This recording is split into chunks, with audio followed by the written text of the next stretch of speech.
জানেন যে আগামী 12 তারিখে আমাদের জাতীয় সংসদ নির্বাচন এবং গণভোট উপলক্ষে আমরা আজকে আমাদের আইন শৃঙ্খলা রক্ষা বাহিনী, পুলিশ, আমাদের সশস্ত্র বাহিনী, সেনাবাহিনী, বিজিবি, আমাদের সাথে আমরা পেয়েছি আনসার এবং আমাদের অন্যান্য যারা আছেন, আমাদের জুডিশিয়াল ম্যাজিস্ট্রেট এবং এক্সিকিউটিভ ম্যাজিস্ট্রেট যারা আছেন, সবাইকে নিয়ে আসলে আমরা আজকে আমাদের কিশোরগঞ্জ সদর উপজেলার আমাদের একটা টহল আমরা আজকে পরিচালনা করছি। আমরা আসলে এটা আসলে বেসিক্যালি আমরা এটা কেন করছি যে আসলে আমরা একটা মেসেজ আমরা সবাইকে দিতে চাচ্ছি যে আসলে আমরা আগামী 12 তারিখে যে আমাদের জাতীয় সংসদ এবং নির্বাচন এবং গণভোট যেটা আছে সেটা অবাধ, সুষ্ঠু, নিরপেক্ষ হওয়ার জন্য আমরা আমাদের আইন শৃঙ্খলা বাহিনী এবং প্রশাসন এবং সশস্ত্র বাহিনী আমরা অ্যাক্টিভ আছি। এবং আমরা এইটুকু বলতে পারি যে আগামী 12 তারিখে নির্বাচন একটি অবাধ, সুষ্ঠু, নিরপেক্ষ হওয়ার জন্য আমাদের পক্ষ থেকে, প্রশাসনের পক্ষ থেকে, সশস্ত্র বাহিনীর পক্ষ থেকে, পুলিশ আইন শৃঙ্খলা বাহিনীর পক্ষ থেকে আমরা সর্বোচ্চ চেষ্টা করব। এবং এইটুকু বলে রাখি, আমাদের এখানে পর্যাপ্ত ফোর্স আছে। আমরা এই পর্যন্ত আমাদের পুলিশের প্রায় 350 ফোর্স ডিপ্লয়মেন্ট হয়েছে, আনসারের প্রায় 1300 ফোর্স ডিপ্লয়মেন্ট হয়েছে, আমাদের এক্সিকিউটিভ ম্যাজিস্ট্রেট আছে 7 জন, জুডিশিয়াল ম্যাজিস্ট্রেট আছে 2 জন, সেনাবাহিনীর পক্ষ থেকে পর্যাপ্ত ফোর্স আছে। এবং আমাদের প্রত্যেকটা আমাদের যে 122টা ভোট কেন্দ্র আছে, 122টা ভোট কেন্দ্রে আমাদের সিসি ক্যামেরা স্থাপন হয়েছে। এবং আমাদের প্রিজাইডিং অফিসারদের যে ট্রেনিং, আমাদের সরকার প্রিজাইডিং অফিসার পুলিশ তাদের ট্রেনিং সম্পন্ন হচ্ছে, তাদেরকে অলরেডি আমরা নিয়োগপত্র প্রদান করেছি এবং সবাই তাদের ভোট কেন্দ্রগুলো দেখে আসছে। তো আমরা আমাদের কেন্দ্র ওয়াইজ আমাদের একটা আমাদের আইন শৃঙ্খলা বাহিনী সহ, প্রশাসন সহ সবাই মিলে আমাদের কেন্দ্র ওয়াইজ একটা প্ল্যান আছে। এবং আশা করি আমাদের প্রত্যেকটা ভোট কেন্দ্রে একটা আমাদের নিরাপত্তা বলয় আছে এবং আমরা প্রত্যেকটা ভোট কেন্দ্রের জন্য আমরা আলাদা প্ল্যান করেছি।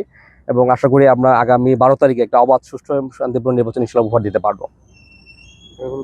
প্রশ্ন, সিসি ক্যামেরা কতগুলো কেন্দ্রে দেওয়া হয়েছে? সিসি ক্যামেরা 122টা কেন্দ্রে দেওয়া হয়েছে। ঝুঁকিপূর্ণগুলোতে বেশি, আর যেগুলো কম ঝুঁকিপূর্ণ সেগুলো কম। কিন্তু প্রত্যেকটা 122টা কেন্দ্র, 122টা ভোট কেন্দ্রে সিসি ক্যামেরা স্থাপন করা হয়েছে। এবং প্রত্যেকটা সিসি ক্যামেরা এক্সিস আমরা আবার আমাদের উপজেলা যে কন্ট্রোল রুম আছে সেখানে আমরা নিয়ে নিব। আমাদেরকে ঝুঁকিপূর্ণ কেন্দ্র 66টা। বডি ক্যামেরা কি সবার সাথে থাকবে? আচ্ছা, আর আমাদের পুলিশের যে সদস্য থাকবে, আমাদের টোটাল যে 66টা ঝুঁকিপূর্ণ কেন্দ্র আছে, প্রত্যেক আচ্ছা এই প্রত্যেকটা আপনার কেন্দ্রগুলোতে আমাদের যে ঝুঁকিপূর্ণ কেন্দ্র সেগুলোতে পুলিশের সাথে বডি ক্যামেরা থাকবে। আগামী 12 তারিখের যে নির্বাচন, সেখানে 122টি কেন্দ্রতেই অন্তত একটি করে সিসি ক্যামেরা তো আছেই।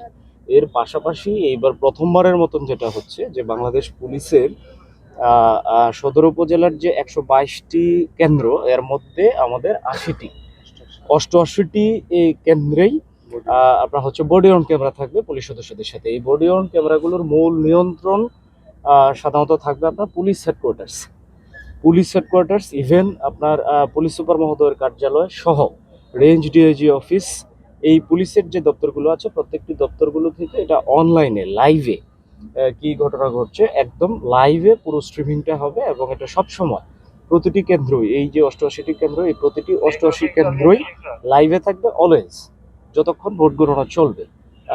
ভোট শুরু থেকে ভোট গ্রহণ শেষ হওয়া পর্যন্ত, এমনকি ফলাফল ঘোষণা পর্যন্তই এটা রিচার্জেবল, চার্জ দিয়ে আবার সেটা ইউজ করা যাবে, অ্যাক্টিভ রাখা যাবে। আচ্ছা, ঝুঁকিপূর্ণ কেন্দ্রের জন্য কি কুইক রেসপন্স টিম আলাদা আপনারা কোনো গঠন করে রাখছেন নাকি? আচ্ছা, এইটা আমাদের ভাষায় যেটা বলি কিউআরটি বা সিআরটি।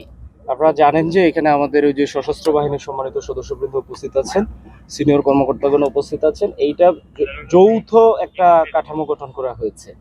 এটা সেনাবাহিনী, র্যাব, বিজিবি, বাংলাদেশ পুলিশ এবং আনসার, এটা সমন্বয়ে আজকে আমরা এটাও দেখলাম যে আমাদের সহকারী রিটার্নিং কর্মকর্তা মহোদয় একটা সমন্বিত আইন শৃঙ্খলার একটা গ্রুপও খুলেছেন।